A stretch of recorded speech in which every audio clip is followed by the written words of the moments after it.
Well, good morning, everybody. Thank you for coming. I have presented before at the Virtual World's Best Practices in Education, but gosh, it was possibly 12 years ago or more.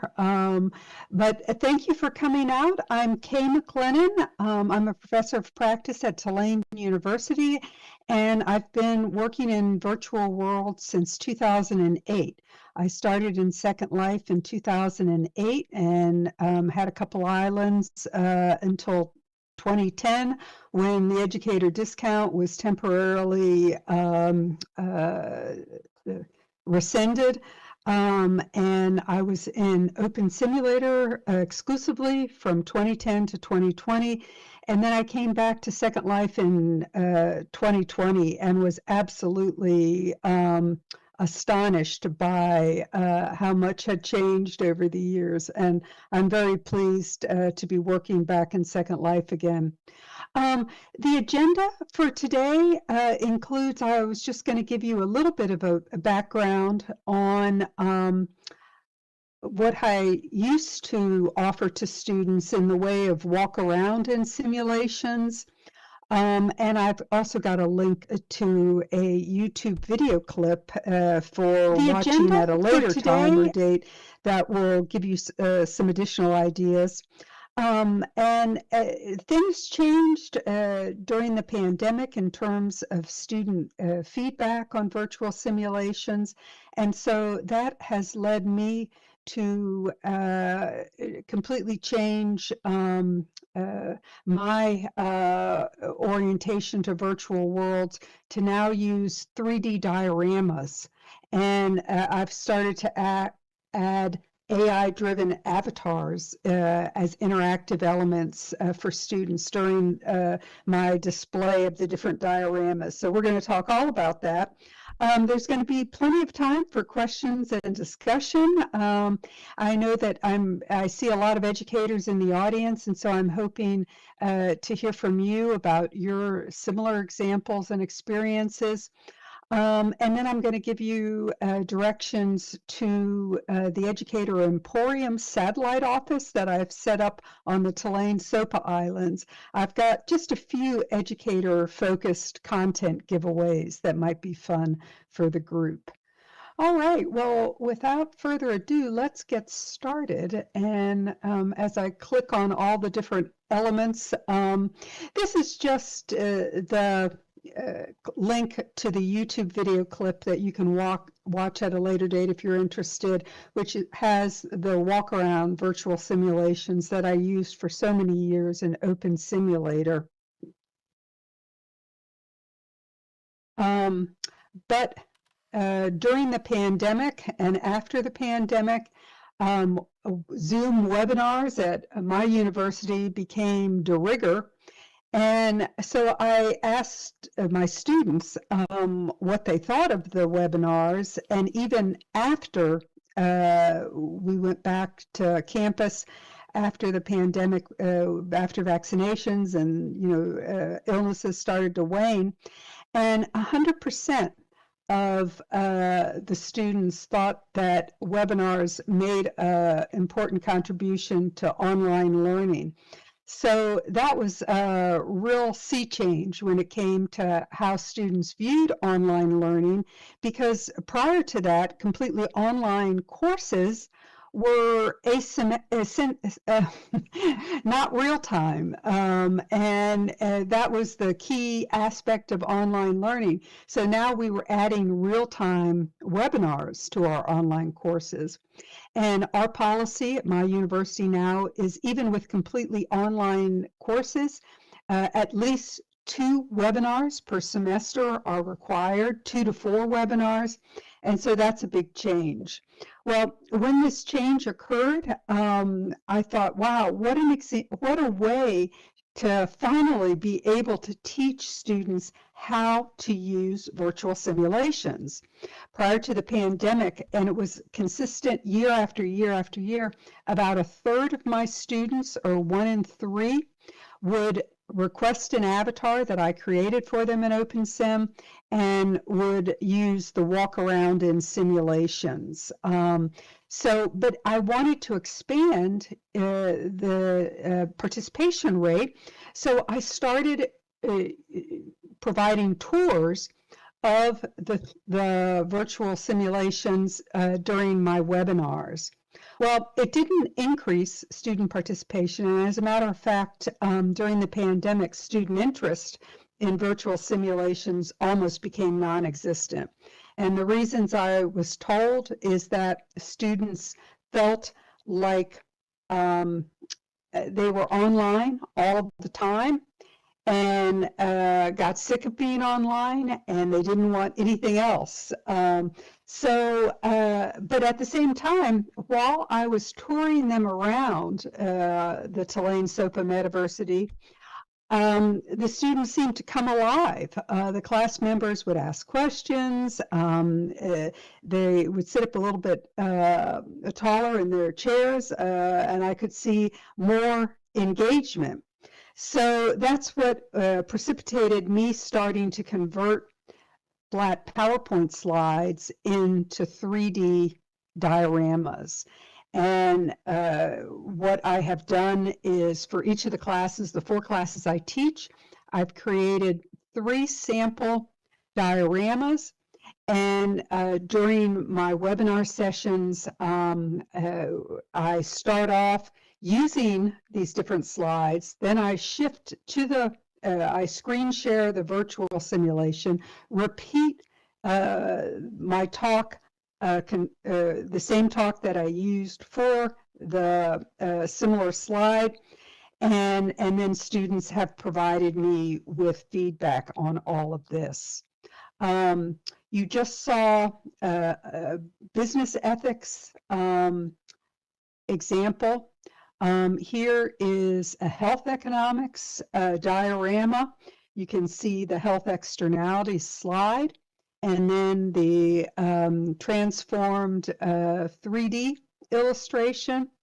And again, as I've been asking students about their views on the content, and when I first asked them about it before, when it was sort of an in theory proposition, about half thought it would be more engaging. When I had just 3 choices, more engaging, equally engaging, and less engaging, 45% said it was more engaging. And having 3 children of my own, and especially as they were adolescents and young adults, I realized that none of my kids are that black and white. So I used a different Likert scale of 5 choices, where there's significantly more engaging, slightly more engaging, equally engaging, less engaging, and significantly less engaging. And once there was 5 choices out of a sample size of 96 students, 68% said that the 3D illustrations are more engaging. 8% said they're equally engaging, and then 24% didn't really like the 3D illustrations, and even a couple of students have different learning accommodations, and they thought it was kind of information overload.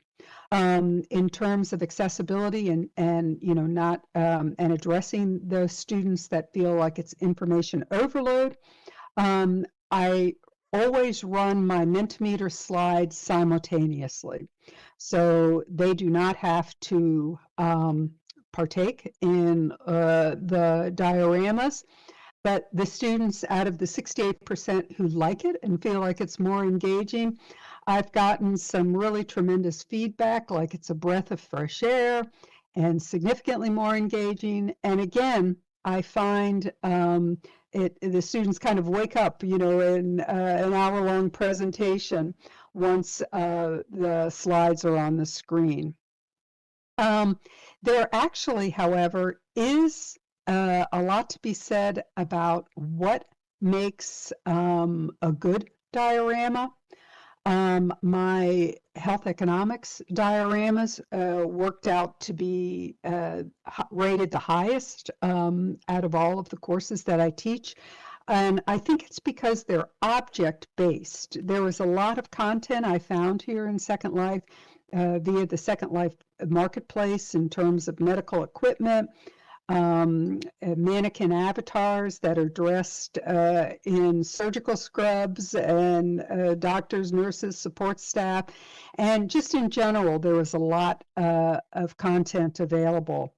In terms of what didn't work or doesn't work well at all is a lot of poster or printed words content. As you can see on the screen now, I'm in the process of making these slides, these dioramas, more object-oriented versus text and poster-oriented. So this needs more work. When looking at the logistics of how I use these slides, or use the diorama substitutions for slides, I should say. My first idea was to use a ground level stadium, and I had, again, the 3 dioramas lined up, and I even added little push pole sticks on the sides of the dioramas on the side so that I could pull them over and again pan across. And this works just fine. But what really works better, and as I am creating more dioramas, I have now moved up into a skybox. And my avatar can just jump or even fly across from stage to stage to survey the different dioramas. When it comes to the elements that I use, as you can see on the screen now, I first envisioned, before we rented more island space, I envisioned being able to set all these dioramas up in a skybox, and indeed I did. So having a sky platform is the first element I use. I've got my low prim stage and backdrops. And of course, once if somebody has any of the memberships, I believe, you'll forgive me if I say something inaccurate about the plus versus premium plus. I've only experimented with the premium and the premium plus memberships, but I believe all 3 give you access to private, additional private sandboxes. There's at least a couple public sandboxes that you can find online. And there's a link to one public sandbox that I'm going to give you in the Educator Emporium shop that you can go to. And of course, you can get copies of all of these items, not the avatars, but these items that I've created, the skybox, the stage, the backdrops, they're all available. So that gets us to the next iteration of dioramas, which is the new exciting AI-driven avatars, the Convey avatars that Second Life is partnering with. And this has really turned out to be a lot of fun. So in addition to my dioramas, I'm now setting up interactive avatars so that the class members that attend my webinars can ask the avatars questions about case studies or whatever topic is set up. And I'm sure many of you are doing the same as me in terms of experimenting with these AI characters. But for anybody that hasn't tried it out yet, there are several fixed characters that you can select, but I've only selected or experimented with a custom character. And you have 10,000 characters, which is about 2,000 words, to set up the backstory for your character. You set a speaking style, and then there's up to 3 sample question and answers that you can set up within your character. There's also 6 different large language model options that you can select that your character will draw on to answer questions. I don't know, I haven't experimented with all of these, so I just am using the default large language model option right now, platform. So I'm hoping that if anybody has any experience and wants to share when we get to the discussion, you can tell me about your experiences going between the different large language models. There was one period when the avatars were offline, and so that was a bit of a challenge. I had some questions and answers that I was able to simulate, but that was right when the different language models were added. So in general, though, the characters work fabulous. And I've been assured that we're going to get voice avatars next or upcoming in the near future. Right now, it's just text chat.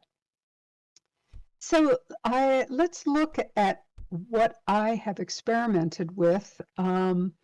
The first character I created, you can see on the screen now. He is a toxic manager. So he answers some questions about his unorthodox and contrary to the company's stated mission, his techniques for managing people, and that has been a smash success. The second avatar character that I created is an expert in the Affordable Care Act for my health economics class. And so in the backstory, I included all of the provisions of the legislation, and I had enough characters and text to provide even some pros and cons for the legislation. And it's been fun to get her reaction, and she's very enthusiastic about the Affordable Care Act. And then the last character that I have developed and am using so far is David Ricardo, an 18th century economist. And he's been answering questions about absolute versus comparative advantage in trade and other things. And so again, that has worked out well as well. As promised, I wanted to tell you that all of those different content items, the Sky platforms in different sizes, backdrops, stage, and even some vocabulary flashcards are available in one corner of the Tulane SOPA Island here in Second Life. And based on other faculties' preferences and, the fact that we need to keep the rest of the island open for building, the Educator Emporium is just open to the public in one corner of the island.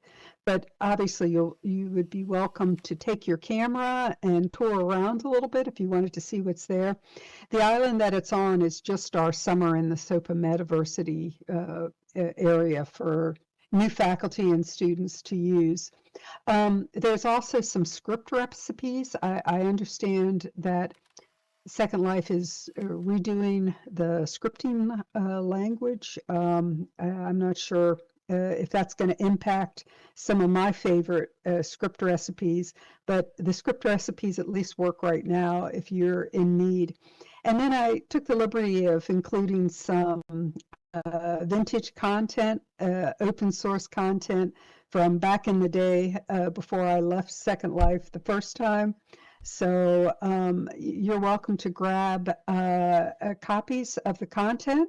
And again, you won't be able to tour the islands, but you can at least take a camera tour if there's any interest in that.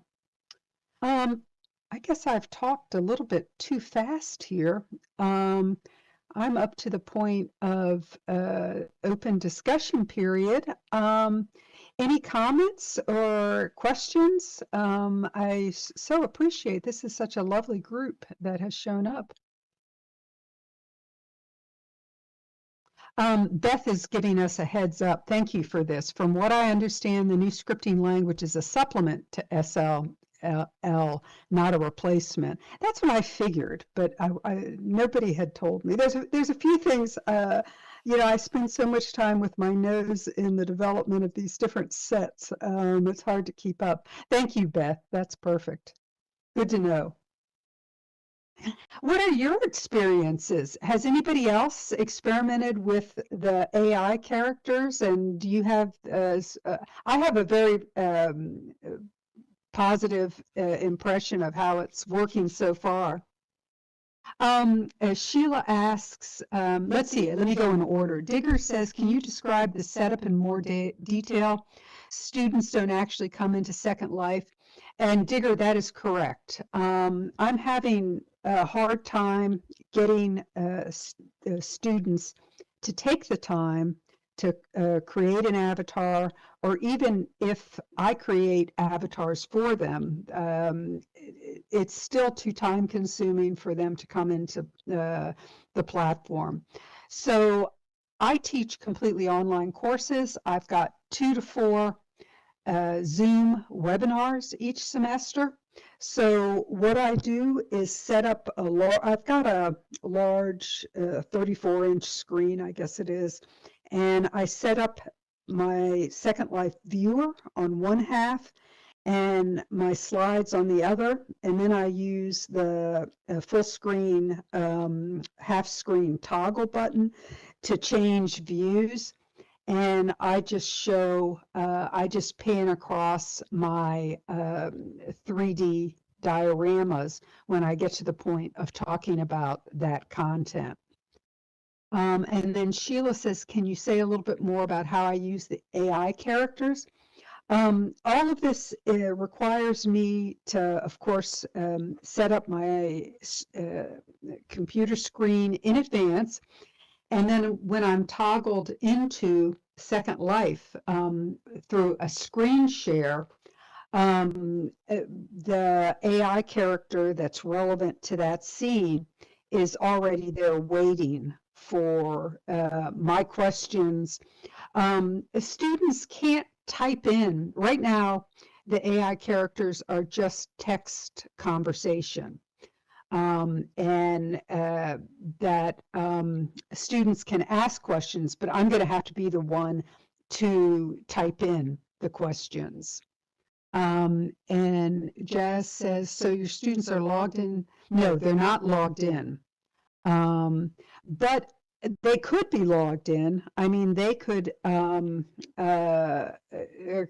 and tour the dioramas, but they at least since the pandemic, I haven't had really next to none students interested.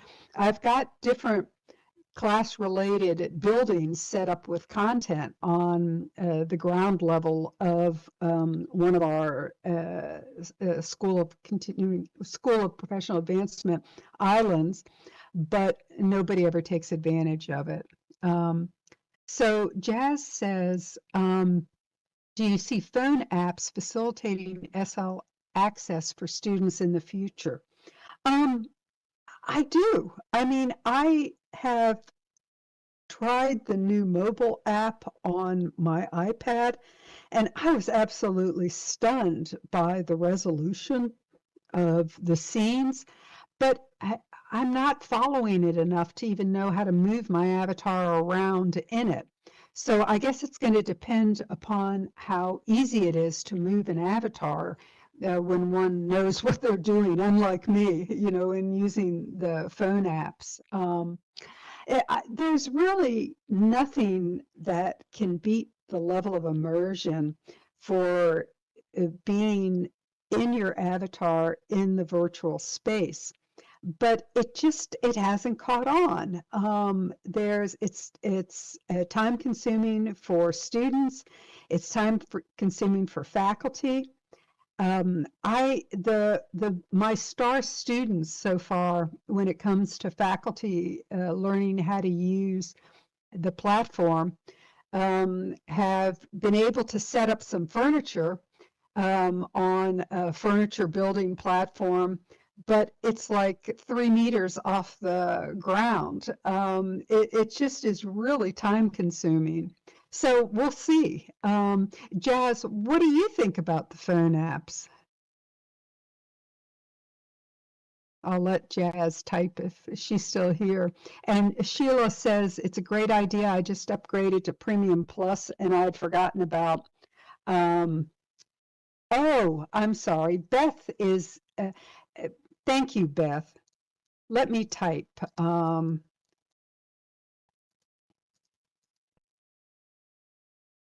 I forgot about voice. All right. Let me go back a little bit. Jazz says, I think this is a great way to address some of the barriers to entry while still taking advantage of many virtual world affordances. All right, let me see. Let me go back. Back to the question about the mobile app. I see mobile as a possible useful development, but I do not have much experience with it.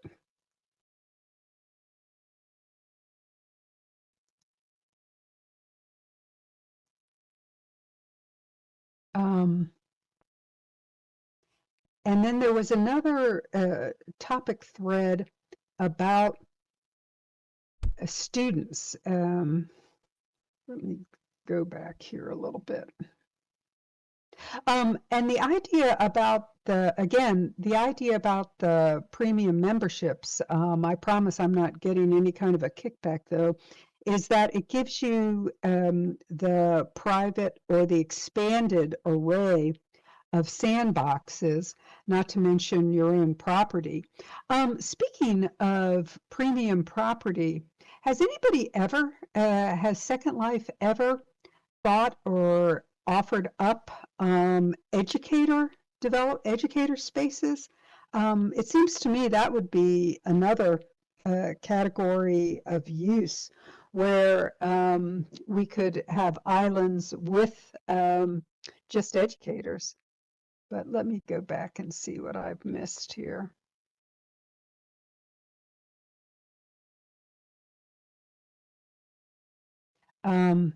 Max says my voice is shut down. I apologize. Unfortunately, I can't type very fast. Do you think students would be more engaged or interested if our avatars were more realistic? That is, real versions of ourselves in everyday life. Shiloh, there's something about that. I have been tempted to change, to update and upgrade my avatar.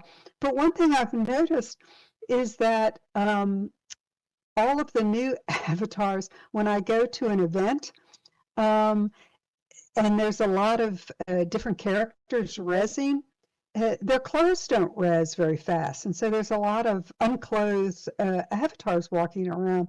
So I've been reluctant to upgrade my Ruth avatar because my avatar stays clothed. So let's see what we've got here.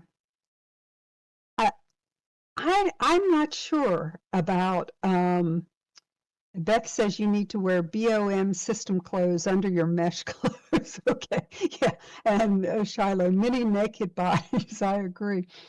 I don't know. What have others found? Did it make a difference in bringing students in? Were they more interested when they could have realistic avatars?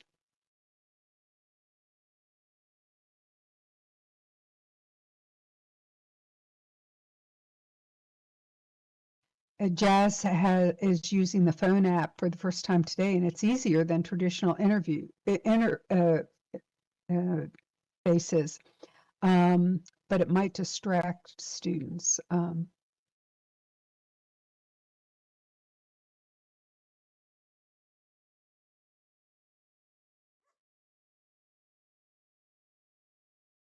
I see Electra says about a virtual education consortium. That wasn't what I was referring to. I was referring to the residents, like the houses that you get. It might be fun if there was a neighborhood of houses that was just educators. So, because that way, I mean, with the Premium Plus, gosh, I think you get now 900 prims, or it's not called prims anymore. It's called land impact. So, everybody wears underwear now. Yay. That's funny. Or fur. Yeah, that's okay. Fur works. Dodge Treebeards says, our students come in because they get grade points for completing activities in SL. And Shiloh says, this is the future. We're the prototype, but the skills learned in VW are wholly applicable to future jobs. Shiloh, neighborhood of educators. That's what I was talking about. And Keeper says that they find the mobile viewer impossible to read the chat text. Interesting. But I'm sure some of these things will be improved. Let's see, I just lost my. Beth says they're still called prims. Okay, it's not only land impacts.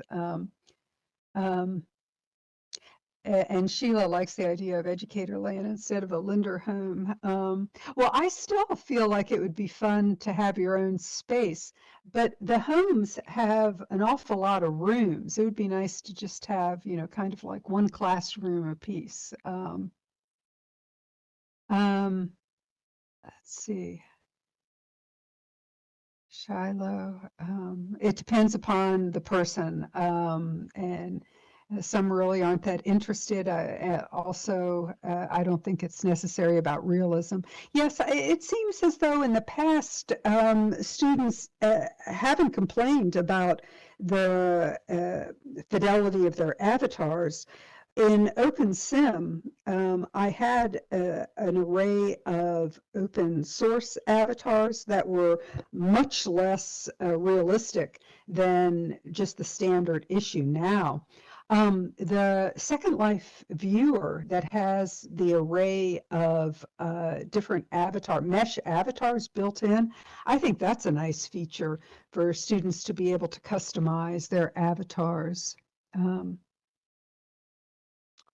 Let's see where I just lost. Creativity with avatars could be good. Why not teach? Teach as an otter. It's a while ago now, but when I brought in students, some like to be balloons or boxes or dinosaurs. That's fun. It is the learning curve that's still prohibitive. Yes, even adults find it prohibitive. And some home versions are open plan inside. They are, but still, I found there's too many rooms in the different houses. Beth bought an abandoned mainland island for $1 per square medium for your premium allotment. That's nice. And let's see here. Be nice if LL offered free offices and classrooms instead of homes. That's what I'm talking about. But wouldn't it be fun too if we had the different membership islands that were just educators? And Max starts with orientation activities. The other thing is, since I teach completely online, it's not like I'm in a computer lab that has good equipment to offer up to students. I have no guarantees that the students in my classes aren't just trying to do their assignments on a Chromebook, in which case they couldn't enter Second Life. So I've only ever offered it as an option, an optional activity. And again, in the heyday of when I was offering it before the pandemic, about a third of the students in my classes took advantage of it. The good news is that when students opt in or volunteer to participate, they have only good things to say about it because they've chosen to participate in the activities. So abandoned land is always cheap. That's a good tip from both Beth and Shiloh. And Beth is asking a question of Dodge. What equipment to Nova students? What do you use? And you're welcome. And if anybody wants to just open their mic, I assume you can speak as well, although that may be frowned upon. That text is better. Tori says Project Zero, SL through web browser, not a viewer, should help with students' ability to access SL. Now, Tori and everyone, when you say Project Zero, that's different than the mobile app. Is that correct? This is a browser window app. Yes. Okay, great. Is Project Zero available yet, or is it just being worked on?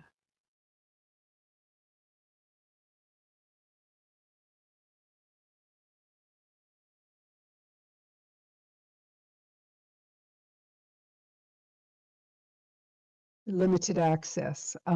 Sounds good. Interesting.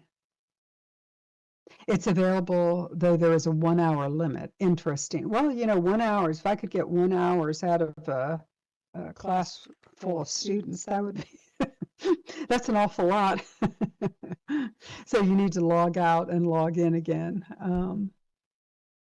Oh, interesting. You put copies of the browsers. This is Max on a flash drive, so students can use them on library computers.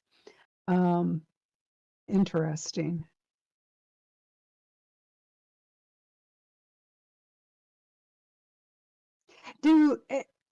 I haven't explored this yet. Somebody reminded me, I had in mind that I was going to create avatars for my students, but then somebody reminded me that that's against the terms of service for Second Life. Does Second Life still allow institutions to create avatars for students? Is that something that folks do?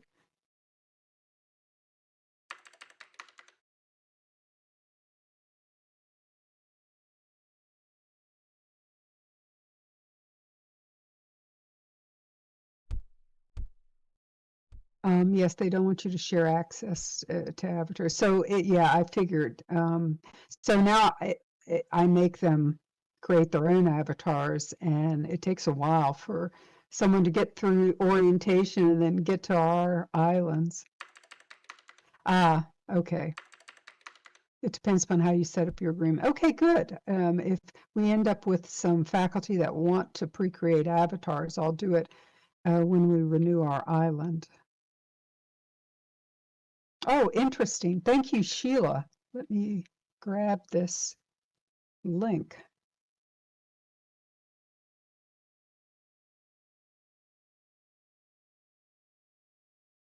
Ah, Sin is here. Hi, Lear. Lear, are you on voice? I don't see you.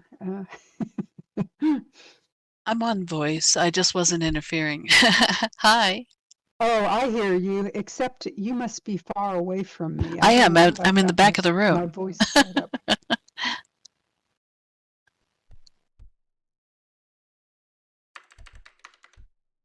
And as a matter of fact, it was Lear who reminded me of how I was likely in violation of the terms of service. I quit doing it, so I'm no longer in violation. So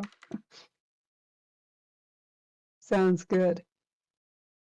Anything else that I can go over again? I know that we've got some advanced folks here. So if you go to the Educator Emporium here in Second Life, you are only going to find some of my creations, which are very rudimentary. But I'll put the link in the chat one more time. No, that's not the right link. Let me go back.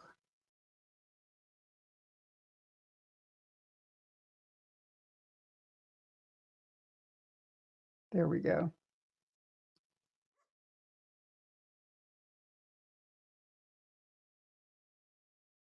And I'll go back here. Just to add, I think it's a great idea that you mentioned to Midori to have an educator's neighborhood. You think so? All right, I will. I do. Well, not only that, because there could be like a central location for a building platform, so you could share building ideas, maybe connect with Builders Brewery, but it would be just great because then you can share, have coffee clashes and things like that. I think it's a great idea. Maybe we can get a petition together and send it in. Sounds good. Again, yeah, I like the modern houses, but I would like a modern house without any of the rooms, just one big room. So.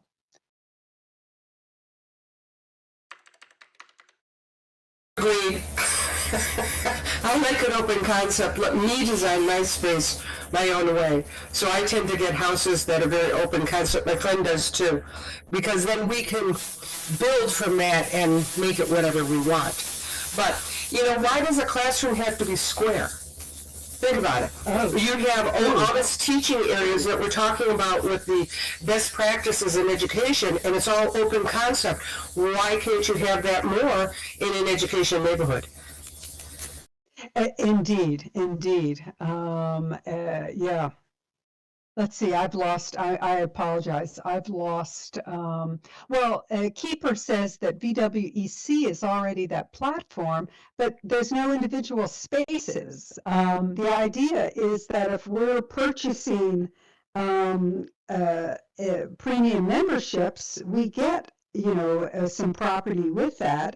And so the idea is, to combine together with other educators in different neighborhoods. So why not? And yes, and Ellie is saying, right, you mean with Linden Homes, right, have educator version of Linden Homes. So so that, it's just an idea. I noticed that we, in the Premium Plus membership, we now have a new fun-looking beach sort of individual island options. But I've got like such a great lot, I'm reluctant to go over and get it, try out the new one. So yeah, it makes sense for LL to treat that as mainland if it's possible. Sounds good. Well, it's just an idea anyway. So anything else? Is anybody else using the AI characters you wanted to chat about? Beth asks, could you share out an LM for the Educator Emporium, please? Let me just see here. Hold on a second, Beth. I ended up, Maybe because it's private, you could have one weekend where we could be invited to see it. yes. But it's not that, I don't have, oh, I do have let me see if I'm first going to just put the address in the chat. And let me get I've got a landmark. You all are a lot. I never got the dexterity I needed. All right, here comes. Am I able to just drop it into the? I don't think so. Okay, if you have the landmark in your inventory, Yes. just right-click on the landmark and Okay. click Share, Okay. and then go to Like near me? Yes, Okay. and then just copy everybody, highlight everybody, and then click Select. Okay. Everybody's getting it. Did you get it? I did. And if Thank people don't you. want it, they can just delete it. You know, you can't, they always say you can't teach an old dog new tricks. There we go. But again, I don't want to excite anybody's anticipation for any great content there. It's just some things that I put together that I thought I can give out copies of this. And then I assembled my favorite script recipes. And then I have a couple of, I'm sure some of the old timers here remember the New Media Consortium. Anything that I had in a box that was open source content, I didn't want to put other people's content in my box, but if I had some content in a box, I just put it in. Like I had a number of the Clever Zebra, like their what do you call it? Graphics packages, and some of their buildings. So you can have some fun in they're very heavy prem builds, but it's fun to see the Riz boxes in a sandbox. Oh, and Sheila had the academic gowns. Yes, I have those too. And that's actually my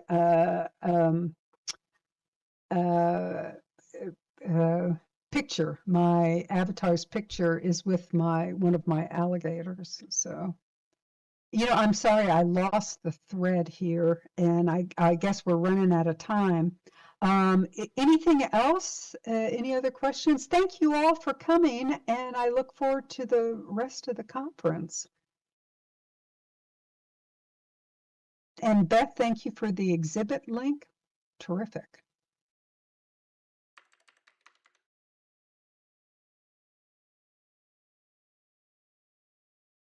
Okay, Tori has a word of caution with the AI characters. I joined a couple of free fashion groups and hadn't left them after I got my AI character dress. For whatever reason, my bot came online without any input from me and started chatting with the group. So because I had in her profile that she belonged to me and my bot, and I ended up being banned from a group and the region.